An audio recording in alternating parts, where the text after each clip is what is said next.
Both my mother and father were professionals. My father was a top Grand Prix rider, my mother a trainer and a rider herself. I was born in the stable. It was what was always around. Now my wife is also very involved in the horses, and we have one daughter who just turned 5 yesterday, and another one due any day now. For my daughter to grow up on a farm with all the animals, and it's a pretty spectacular upbringing. She loves the animals, you know, the riding, the competing, that may be her thing, it may not, but just to have the empathy with the animals, and you know, we have goats and a pig and a couple cows, and she thinks that's normal. She thinks that everybody's pony greets them at the school bus, you know, so to speak. I was a terrible rider as a kid. On ponies, I really had no talent. We were actually talking about it last night with a fellow rider, Nicole Shahinian, who was gifted. She was the savant. I was not. My parents were divorced when I was quite young, and my father was on the Grand Prix tour for horses, and to be frank, I wanted to spend time with him. And the best way to do that was to continue riding, because it's what he did. So I kept at it, and things slowly changed in my early teenage years and on the horses, and in the end it went the right direction, and it was better than working for a living. So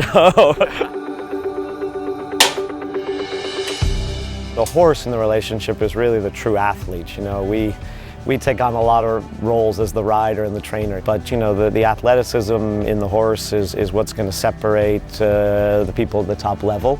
And it is a partnership, and like any relationship, it's, you know, there are some horses you're closer with and you personally relate to better, but that doesn't necessarily mean that you need that to have a great professional relationship. So, you know, with each one it's individual.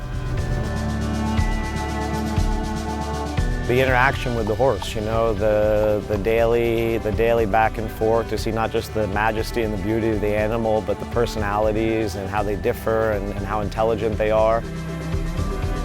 There's a moment where everything comes together in their training and their athleticism, in their care and their nutrition, to produce this really elite athlete. And it's pretty phenomenal to watch at its best. You see this great interaction with a living animal and sport really at a very exciting level.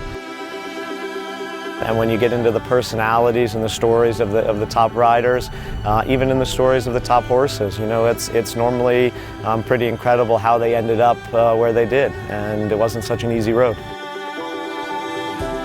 I think with Sapphire, HH Azure, they were the LeBron James, you know. They had a physical stature and an athleticism that was different than your average horse. Sometimes I appreciate the underdog story a bit more, where it wasn't obvious. And then there's some horses you doubt all along and they just find a way, and sometimes those are the most incredible stories. You know, I had a horse called Rothschild, who I remember the first time I rode him, I didn't like the horse in any way from a sport point of view.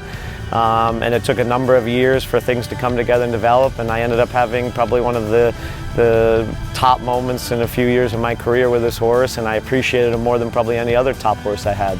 It's the same as people judging talent. There might be something you believe in, and there might be a spark that you notice, but you know, people like horses surprise you. By the time I'm able to give advice to young riders, they've already shown typically a real fondness and keen attitude towards being around the horses. You know, I mean, that's why they got into this. The question is normally posed by saying, you know, what do I need to do to get to the top level? And there's a lot of cliches, you know, hard work and determination and all of these different things. But, you know, I think the most important thing is that you enjoy the journey.